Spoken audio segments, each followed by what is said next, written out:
ଆପଣ ଦେଖିବେ ପ୍ରତ୍ୟେକ ପର୍ବତର ଗୋଟେ ନିର୍ଦ୍ଦିଷ୍ଟ ଉଚ୍ଚତା ଥାଏ। ବିଜେପି କାହିଁକି ଭାବୁଛି ଯେ ତାର ଦିନେ ଡାଉନଫଲ୍ ଆସିବନି ବୋଲି? ବିଜେପି କାହିଁକି ସେଇ ଗୋଟେ ସ୍ୱପ୍ନ ରାଜ୍ୟରେ ଅଛି? ମୁଁ ପଚାରିବାକୁ ଚାହୁଁଛି ଭାରତୀୟ ଜନତା ପାର୍ଟିକୁ ଏବଂ କେନ୍ଦ୍ର ସରକାରଙ୍କୁ, ସେମାନେ କ'ଣ ନିଜେ ଗୋଟେ ଜାତୀୟ ଦଳ ହିସାବରେ ଇଲେକ୍ସନ ଲଢ଼ୁଛନ୍ତି? ତାଙ୍କ ପାଖରେ ସମସ୍ତ କେନ୍ଦ୍ରୀୟ ସଂସ୍ଥାମାନେ ସହଯୋଗୀ ଭାବରେ କାମ କରୁଛନ୍ତି।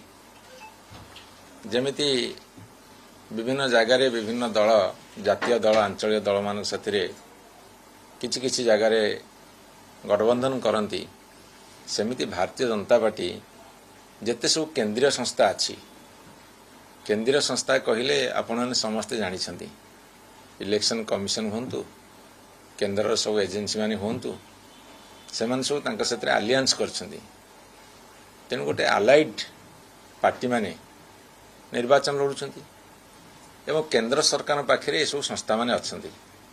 ସେ ନିଜେ ଲଢ଼ୁଛନ୍ତି ଏବଂ ଏହି ସଂସ୍ଥାମାନଙ୍କୁ ସେ କାର୍ଯ୍ୟରେ ଲଗାଉଛନ୍ତି, ଯାହାଫଳରେ କି ନିର୍ବାଚନରେ ସେମାନଙ୍କର ପ୍ରାଧାନ୍ୟ ବଢ଼ି ବଢ଼ି ଚାଲିଛି। ଏବଂ ଭାରତୀୟ ଜନତା ପାର୍ଟି ପାଖରେ ହଜାର ହଜାର କୋଟି ଟଙ୍କା, ହୁଏତ ଲକ୍ଷ ଲକ୍ଷ କୋଟି ଟଙ୍କା ଥାଇପାରେ, କିନ୍ତୁ ହଜାର ହଜାର କୋଟି ଟଙ୍କା ଅଛି ବୋଲି ସେ ତାଙ୍କର ବ୍ୟାଙ୍କ ଆକାଉଣ୍ଟରେ ଦେଖାଉଛନ୍ତି। ସେଇଟା କାହିଁ କେତେ ଗୁଣ ଅଧିକା ହେଇପାରେ।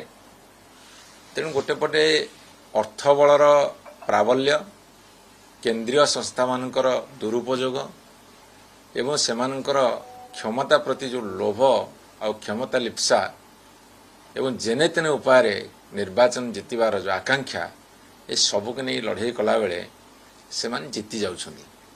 କିନ୍ତୁ ମୁଁ ଆପଣଙ୍କୁ କହି ରଖେ, ଏହାର ଅନ୍ତ ହେବ। କାଲି ରେଜଲ୍ଟ ଆସିଛି, ଯେଉଁ ରେଜଲ୍ଟ ଯୋଗୁଁ ସେମାନେ ଖୁସି ହେଉଛନ୍ତି। ଆଜି ଓଡ଼ିଶାରେ ଯଦି ଜନସାଧାରଣଙ୍କୁ ପଚାରିବ, ମୁଁ ଯେତେ ଲୋକଙ୍କ ସାଥିରେ କଥା ହେଇଛି, 90% ଜନସାଧାରଣ କାହିଁକି ନା କ'ଣ ପାଇଁ ତାଙ୍କ ମନ ଭିତରେ ଅସନ୍ତୋଷ ଅଛି ଏବଂ ସେ ନିର୍ବାଚନ ଫଳାଫଳକୁ ଗ୍ରହଣ କରିପାରୁନାହାନ୍ତି। ହୁଏତ ଭାରତବର୍ଷର ସଂଖ୍ୟାଧିକ ଜନଗଣଙ୍କ ଭିତରେ ସେହି ପ୍ରତିକ୍ରିୟା ଅଛି। ନିର୍ବାଚନ ଯେନେ ତେନେ ଉପାୟରେ ଜିତିଗଲେ ଯେ ସମସ୍ତ